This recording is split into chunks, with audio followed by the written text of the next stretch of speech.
tomorrow night. Like a guy that doesn't flirt with older girls. And the kisses keep coming. Hey guys, welcome back to my channel.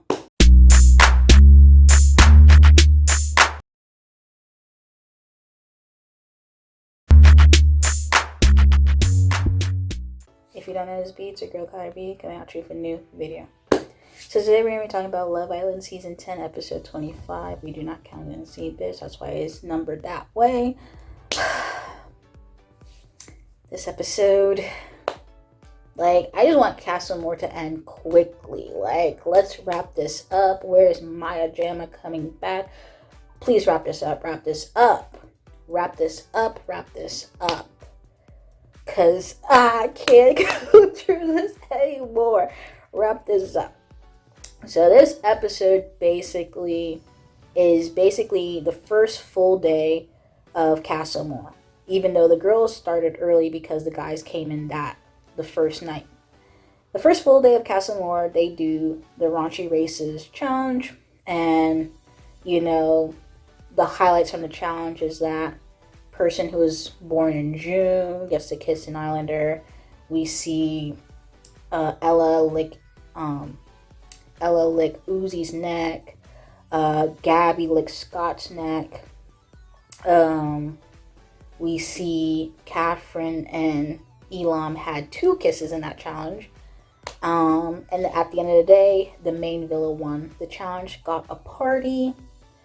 So back in the main villa, we see conversations being had between Sammy and Tink.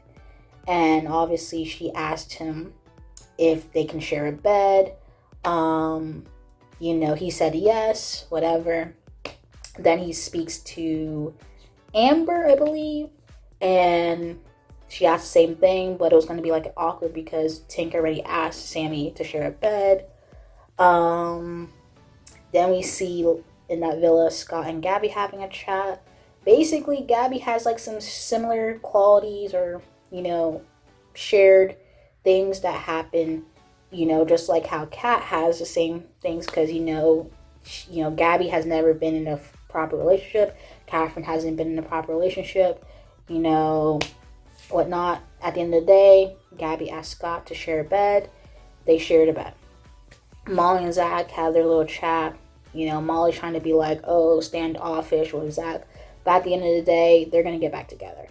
It's just that's a closed discussion on their whole cast experience. They're obviously going to get picked together. We see Mitchell, he's actually getting a crack on with Abby.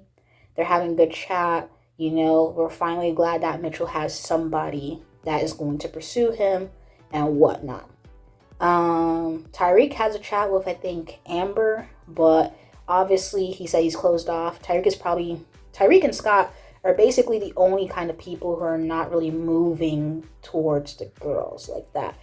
Scott is barely trying, and you got Tyreek always saying that he's closed off. So there's that. Back at Casa Amor, we see Elam and Catherine have a chat. And the one thing I don't really like is that Elam keep on telling Catherine, you can be yourself, you can be yourself, you can be yourself, da-da-da-da. And I'm just if I tell you what I want out of a girl relationship, I don't want you to shapeshift, to what my standards is and whatnot. I'm just why is he, putting that towards her? What indicates to you that Catherine is not being herself? That's what I'm not getting. This is the second or third time I keep on hearing him tell her this phrase, and I'm just what is this? We see Lockham and Whitney have a chat, and it's good chat, but they switch. We see Ella and Uzi have a chat. It's a good chat, that she's, like I said, this is somebody that she knows from outside of the villa, so she has that familiarity. Katie and Leah, I don't know what's going on. Jess and Cody, they're having a chat, and it is what it is. They actually share a bed. So the bed situations at Casa is Elam and Catherine share a bed, and they're cuddling in bed. Ella and Uzi share a bed, and they're cuddling in bed, which is like, oh, snap. Jess and Cody share a bed. They're cuddling in bed. And then Whitney and Zachary sharing a bed. And I think either Leah and Lockham or Katie and Lockham share a bed. No, Katie and Ben share a bed. And Leah and Lockham share a bed. So that was the Casa situation. So basically almost all the girls were cuddling, except for like maybe one or two. But obviously Ella and Catherine were very snuggled up. So in the morning, we see the boys have their debrief. Ty, like again with his messy self, he's asking Mitchell, do you know, I think somebody said that Mitchell was kissing in bed. And then he asked, I think Abby, like, oh, how good was the kiss with Mitchell? And I'm just like, why you gotta be messy? It is what it is. Mitchell seems to be getting on good with Abby. It seems like Gabby is top pick in the villa is Scott. So she's trying to get in with Scott. But in the debrief, he said that his mind is still on Catherine. So right now, Scott's getting this victim edit, and I don't like it. Anyway, we see Tyreek keep on saying that he's closed off. He's really not doing much. But Sammy, he's like, oh, his mind's on Jess, but in the preview, he's kissing some other people. In that preview, he's kissing people. Montel, we didn't really hear much from Montel in this debrief, but we see in the preview, he's also kissing other people. They keep on making it known to everybody that Tyreek is the only one that's closed off. He's the only one that really has something to really be upset about if anything goes wrong in Casa Amor. Everybody else, is fair game. That's what they keep on reiterating. So then we get to the girls' morning debrief. So Katie is not feeling Ben. She was just like, yeah, no, it's not for Ben. It's not Ben. Ella is basically talking about her relationship, her and Uzi. She's saying it's going well, whatever. I guess she seems like, she's just trying to get to know him because she's still thinking that maybe Tyreek is acting, funny in the villa. Who else? Whitney said that, she just has good chat, but she's a slow burner, so it's going to take a time for her because they were basically discussing that it took 3 weeks for her to get where she was with Mehdi. They were coupled up together and they didn't have their first kiss until like the end of the second week. So, she was like, this is Casa and you only really have 3 days. You only have 3 days in Casa to do what you need to do. Jess, I don't really hear much from her.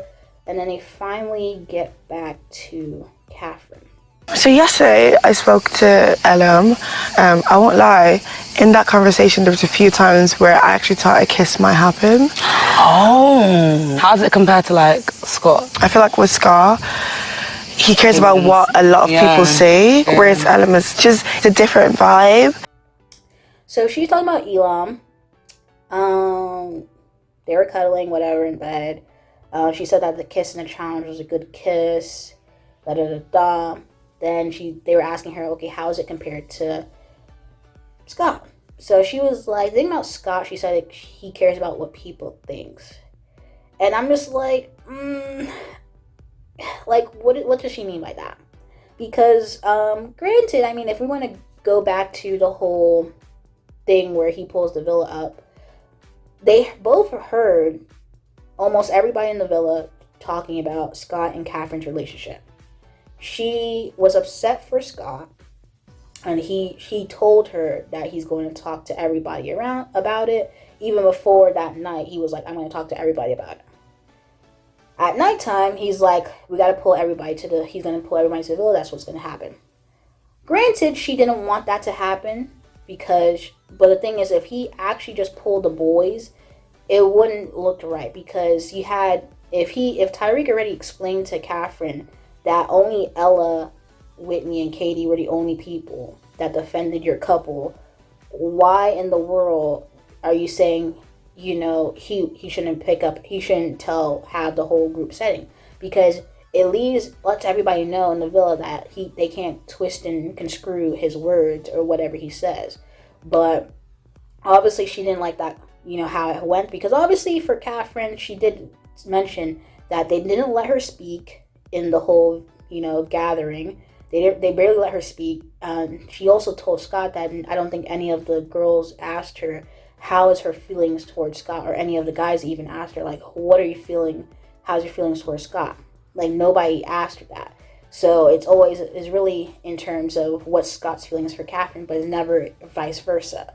I just don't feel like he really truly cares what people think. I just feel like he just wants everybody to, like, come correct towards situations like that. But that's what she said, and I'm just like, Catherine, like, please, like, I'm still riding for you. I'm still here. Like, it's a hard uphill battle right now, but I'm still here. But you're losing me a bit. You're losing me. So anyway, later on that day, we see Elam basically waiting for Catherine to finish getting ready. He made her breakfast and, some orange juice, or pour some orange juice for her. They have a chat. They're talking. They were eating and whatnot, and she was like, oh, you made me breakfast and whatever, and this and that and stuff like that. And he's like, oh, what more can I ask for? I think they even shared a cherry, and I think she fed him the cherry. I was like, oh my gosh. She fed him the cherry, and then she asked him, do you want to kiss me? Or something like that. Let me sit over here, but I feel like I'm just so far away from you now. You wanna feed me this one? Let me feed you a cherry. So you're basically saying that you want to kiss me.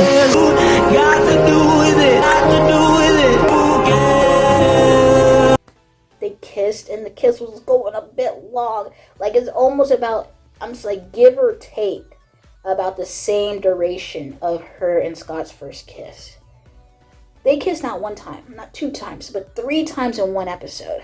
Like, oh my gosh, you know how this is too much. This is too much. Not one time, not 2 times, but 3 times in one episode.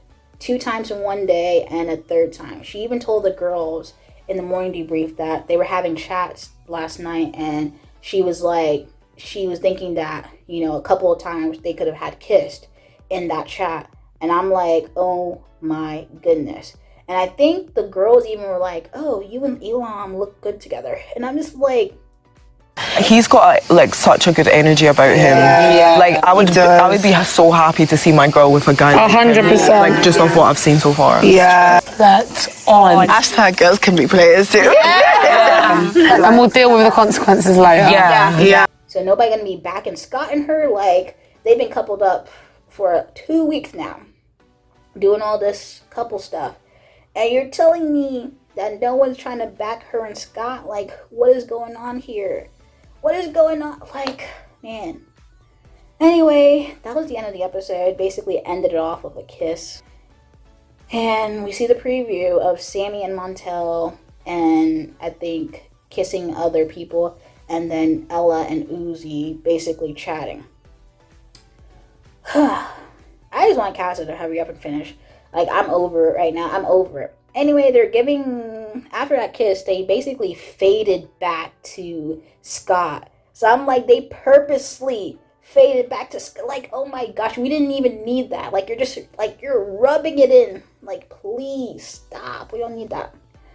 The debate of if she's gonna recouple or not recouple, I'm still not sure, even though what blatantly happened today happened, but I'm still not sure what she's gonna do. Like, they were doing hashtag girls can be players, and I'm just like, please. Like the fact that the girls are being the messiest in Casa is like, oh my goodness. I just know that movie night reel for both Catherine and Ella is going to be wild. I know Ella's gonna get a edit, and then Catherine's gonna get an edit. Because not only is she going to get that long kiss outside of the challenge, she's going to get the cuddling. And the thing is that she had the nerve to say that she doesn't really fall asleep in a cuddle. Girl, what? I mean, we see multiple times you and Scott all hugged up. So I'm confused now. You telling this man you don't really fall asleep in a cuddle. And didn't the first night you and Scott coupled up, you guys were cuddling like instantly? So what are you talking about? Like, I'm confused. But I'm just like, what is Catherine saying? Because she confusing me right now. I'm still writing for her. Like, don't get me wrong, Catherine's still my girl. Like, please. To be honest, it would surprise me if she doesn't recouple at this point of what we've seen, but it's still up in air for me. People are saying that is too obvious if she does recouple because whatever, but if the fact that she's liking the kisses, you know, she's giddy over the breakfast, and, you know, he's saying masseuse thing, and she's telling him that she never falls asleep in a cuddle, and, you know, the girls are also kind of rooting, or I guess happy if that be the thing. I think when they first had their little breakfast, we both see Katie and Leah standing in the kitchen. They're like, oh, they're going to go have, you know, crack on or have fun. And I'm just like, I feel like the girls are rooting for Catherine to bring somebody back. Like, I feel like once somebody influenced that behavior, it's a wrap. It's a wrap. The thing is that people noticed that Whitney was kind of quiet when they were talking, you know, about the situation. And I feel like if we can hear Whitney's perspective on this whole situation, that would be great. But we have not yet. If Whitney can actually probably talk, you know, to Catherine a bit and gauge what her understanding is or how different Elam from Scott is or whatever, that would be great. But because she was definitely defending Scott and Catherine's relationship. She even said that Catherine can be herself in that couple. So I don't know what Whitney's going to say to Catherine, or if she's going to try to, you know, help her with that decision, if she's going to bring somebody back or not. I don't know. But yeah, it is what it is. Ella, she's getting to know Uzi. If Ella brings Uzi back, that's going to be a big thing, because the thing about Ella is Ella basically kept telling Ty that you don't know what you have when you have a good thing. You know what I'm saying? Basically promoting this whole closed off situation and stuff like that with Tyreek. Now that they are both closed off, you know, and he's actually kind of, you know, trying to keep it, you know, him being closed off, not trying to move Matt or anything. And she's over here trying to, like, get closer with Uzi. That's going to be something. You know, he's going to, as soon as he sees that in movie night, that's going to be a whole argument right there. Hopefully by Wednesday, we're seeing recoupling, something, I don't know, but I can't do this. I can't do this. There is still hope that even if she does recouple, they might get back together. I don't know. Because, I mean, if he does stay single and he's upset, that's a whole storyline in itself, because he's going to be upset with Catherine. And Catherine's going to be like, oh, feel bad because she brought somebody back or whatever, blah, blah, blah. But that's a whole nother thing. But with the way things are going, it is what it is. I would just say have low expectations. And if something goes right, just be happy. Because it's not a good cast. So, like, every Casa Amor is just not going good. Anyway, guys, this is episode 25 of Love Island Season 10 review. And if you like this video, like the video, comment down below, let me know your thoughts, comments, concerns, and you haven't subscribed to my channel, subscribe. Anyway, thank you guys for watching this video. Peace.